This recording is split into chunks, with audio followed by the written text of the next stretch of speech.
my front runners,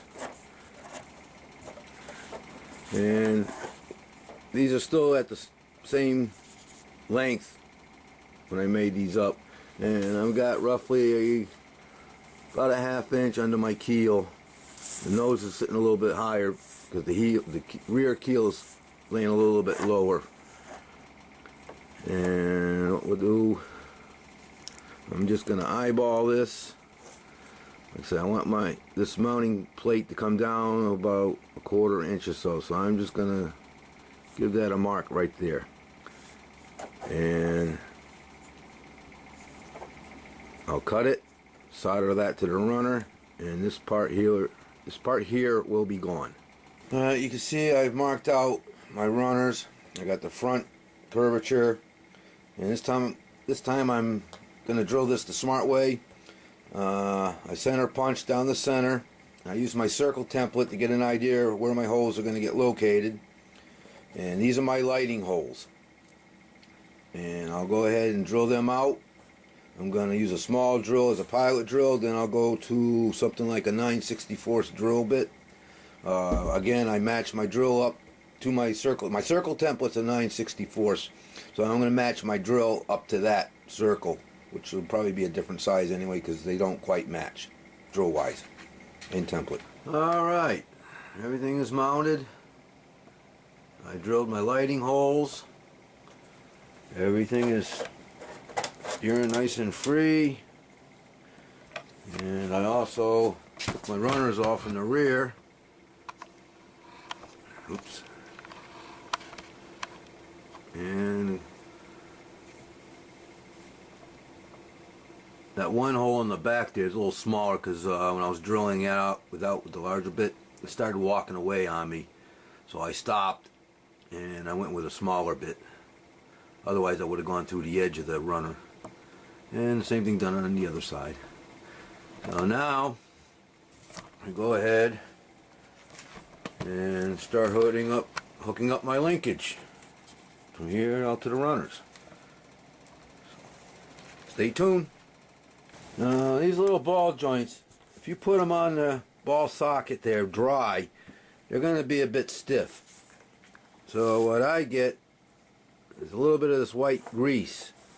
You can also use Vaseline.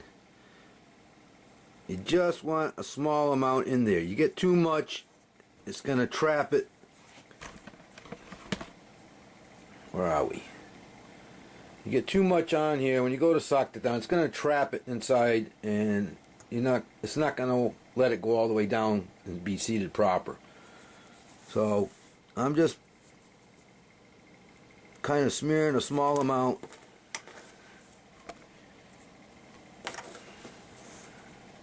Small amount inside that socket. Now these can be a little bit of a pain getting on. What I do is I take my pliers, get it underneath the threads, and crimp it. You'll hear it. You'll hear a snap. You'll feel a snap. See how nice and clean that moves now? If it's moving awful stiff, that means it still hasn't been seated all the way in. So it takes a few tries, but you can see how easily that's moving now. Alright, I'm going to connect these two linkages here, and what I've done, to this side here, taking a piece of brass tubing. There's no specific measurements. I'm leaving somewhat of a ½ inch, maybe give or take. There's no real measurement to take, but I'm leaving enough that this can go inside the tube. This is giving me that much room to play with as far as adjusting goes. And I made a little mark on one of the shafts, so I know exactly how far that tubing's going to go. So when I connect the two,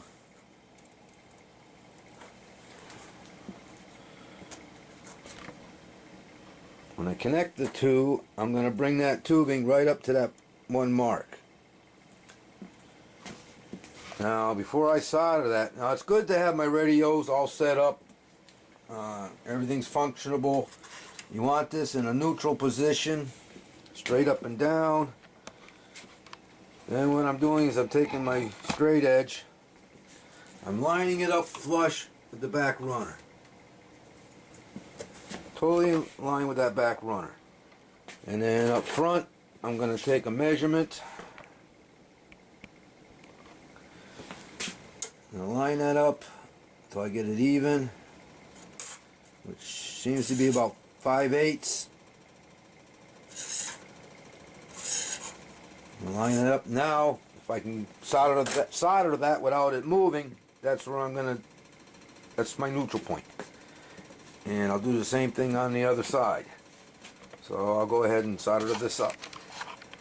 Now I'm going to show you something. This push rod, linkage, this is actually a threaded push rod I'm using going through the tubing. This is the smallest diameter, inside diameter tubing I can find that's going to fit this push rod. You can't get any smaller than that, so you want to make sure when you solder, you're putting a generous amount of solder in there. You don't want to see any open gaps. Hoping we can pick this up in the camera here. So you want to put your flame, your heat, down in this area here, so when you solder, it's going to draw all that solder in. And when you're done, you shouldn't see any black spots. You're going to see blacks from the rosin that's built into the solder, but you don't want to see any open gaps. You want to keep applying. You want to keep applying solder until this is all sealed up. Alright, there you have it. Everything's nice and smooth. No binding up. What I've been doing is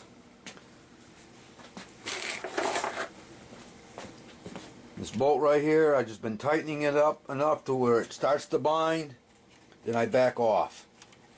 And it's nice, smooth movement here. Can't get any cleaner than that. Now, all I got to do now is get my servo in its neutral position by hooking up the flight battery. I'm not going to use the battery for powering the motor. I'm just going to use a normal, I believe they're 4-volt flight pack batteries that you use in the airplanes. Set up my servo in neutral, then I can set this down. It'll most likely be at the bottom. And that's my intention anyway. And I'll set all that up, and then we should have steering. And then the next step after that is setting up my switch for my parachute door. Cut my guide shaft, I guess you call it, I don't know, bushing, too short. This is the actual steering rod right here. It was flexing back and forth way too much. So I took a piece of leftover triangle stock, carved out the center of it, and just CA glued it here so it's not going to constantly move. Well, if we hold the front end up.